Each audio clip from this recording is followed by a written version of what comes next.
Procurei a mim mesmo e então encontrei muito mais solidão. Me perdi na estrada que eu tracei, tua face eu não encontrei. Procurei a Deus, não achei. Procurei a mim, me perdi. Procurei o outro e encontrei os seis. Surpresa que a vida me fez. Procurar a Deus, querer ser de Deus, é isso que nós queremos viver aqui com você, no Coração Jovem. Nosso programa Coração Jovem está acontecendo, graças a Deus, esse primeiro programa. Estou com o coração feliz da vida aqui, imagino que você também comigo.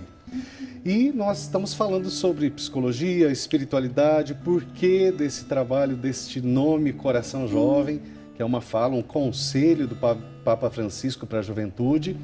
E todo o programa nós vamos ter uma pergunta para nos orientar. Eu acho que a pergunta não poderia ser muito diferente da que nós vamos ver agora no programa, que foi preparada pela produção para hoje. Vamos dar uma olhadinha na pergunta de hoje?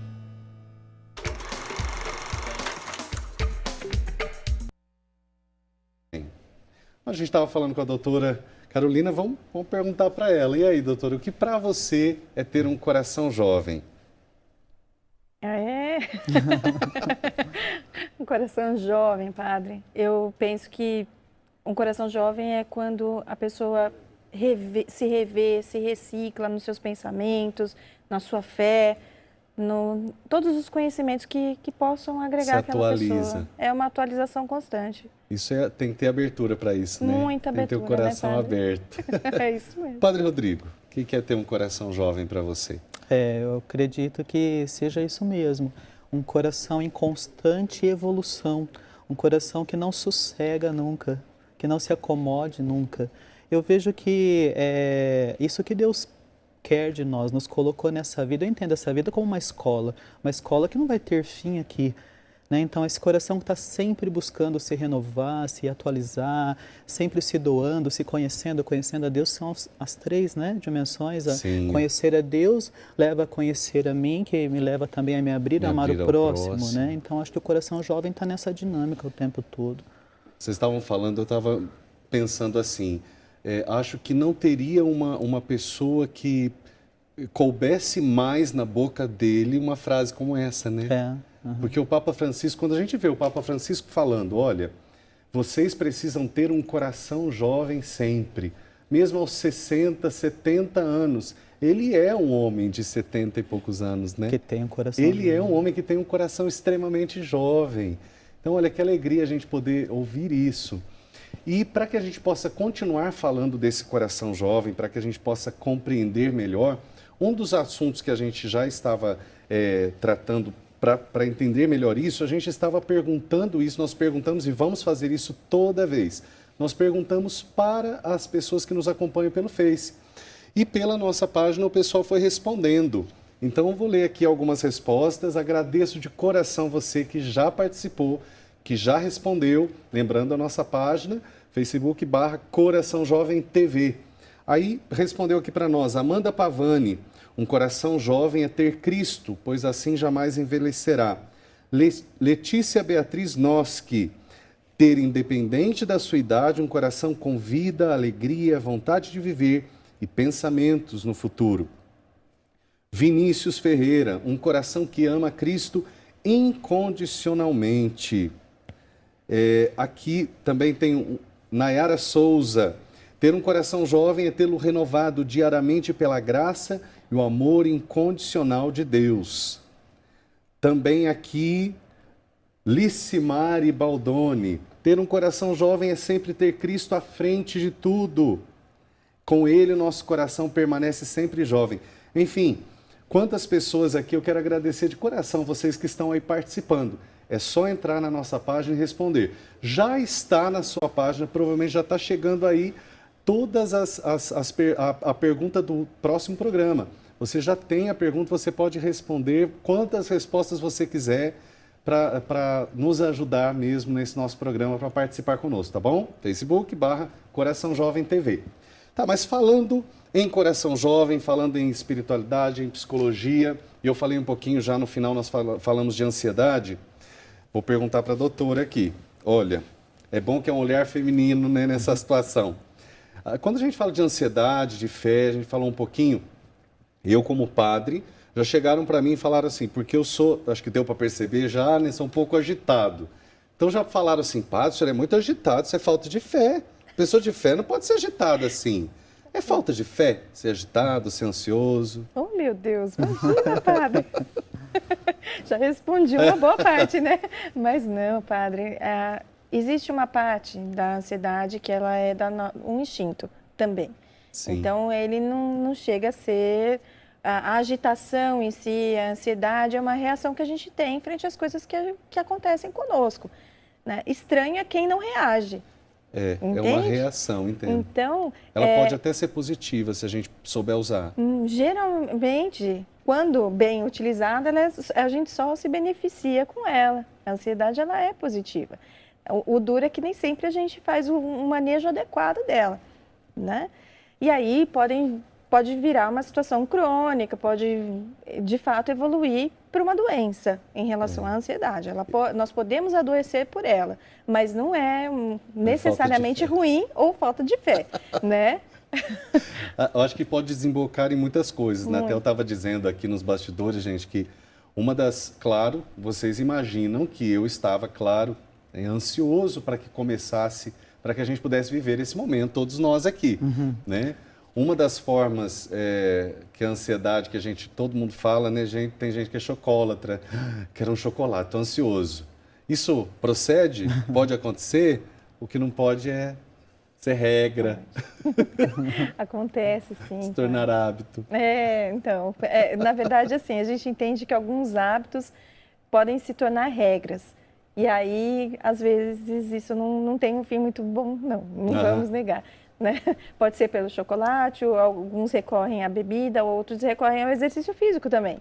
Então, né? por isso que a espiritualidade, você disse algo no final do bloco que eu gostaria de retomar, a espiritualidade faz com que algumas pessoas saiam mais facilmente de alguns problemas ou trabalhem melhor numa terapia, num acompanhamento. Quando a gente fala aqui de terapia, é bom a gente entender não só aquela terapia, o trabalho clínico terapêutico, mas também outras coisas que nos fazem bem, né? A terapia é um serviço, é um bem.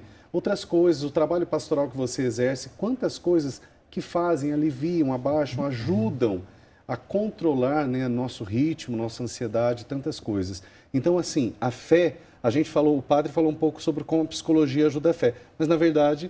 Aí talvez seria essa a questão, né? A fé, então, ajuda a psicologia, ajuda o conhecimento humano, o crescimento nesse sentido. Porque, querendo ou não, para nós nos conhecermos, nós temos várias fontes para esse autoconhecimento acontecer, se desenvolver, né?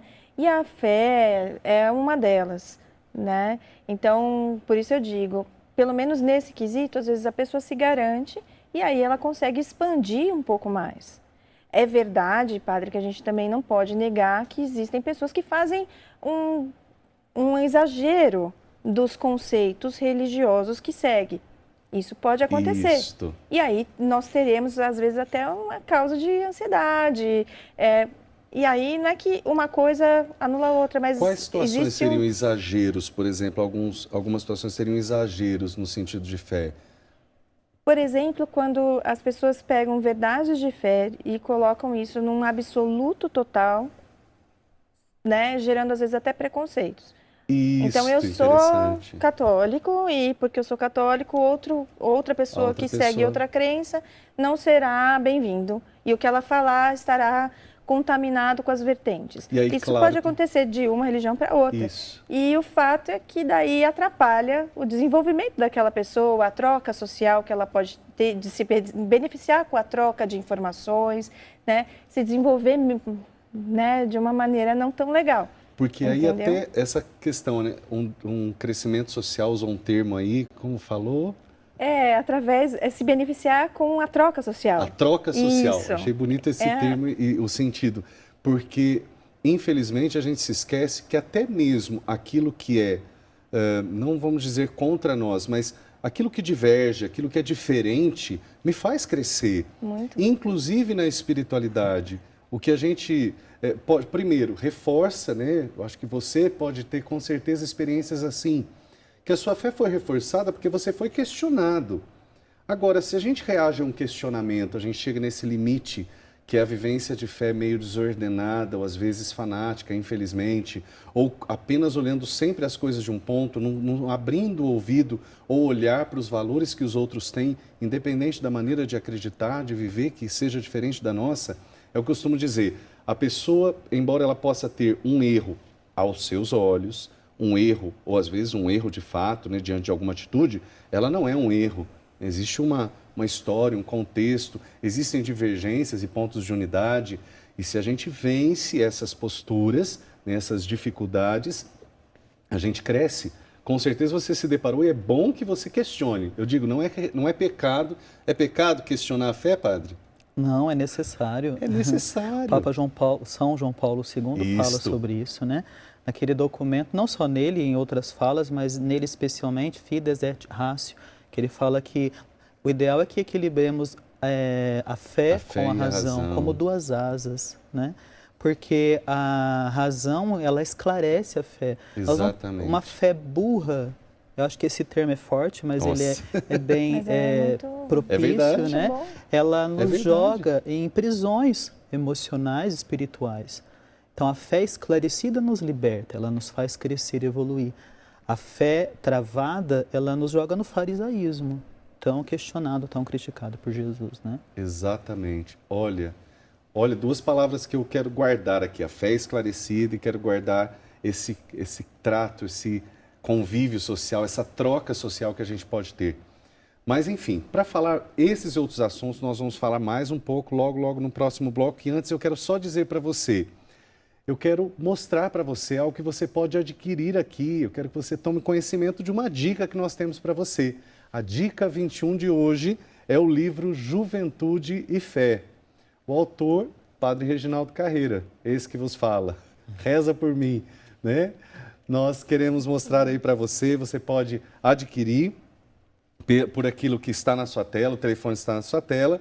Telefone 19-3871-9600 é a nossa dica 21 para você, ou também pelo site que está aí também na sua tela, rs21.com.br. Esse livro tem diversos assuntos, desde afetividade, desde coisas ligadas à palavra de Deus, a juventude, a palavra de Deus, juventude e relacionamentos, juventude e perdas.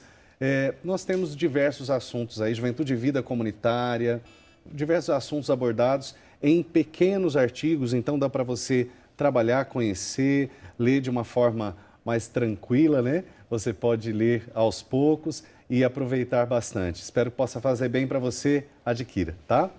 Bom, daqui a pouquinho a gente volta, nós vamos para um rápido intervalo, com música, claro, né? Ficamos com música, Ronaldo, Priscila, daqui a pouquinho a gente volta. No coração da noite pode o medo chegar, espera ansiosamente a luz da aurora aparecer. Eu sei que amanhã logo vem o alvorecer de um novo tempo, mas ainda é noite. Tenho um posto pra guardar, sou chamado a anunciar, até meu me Deus trocou. Agora eu já sei quem sou, eu sou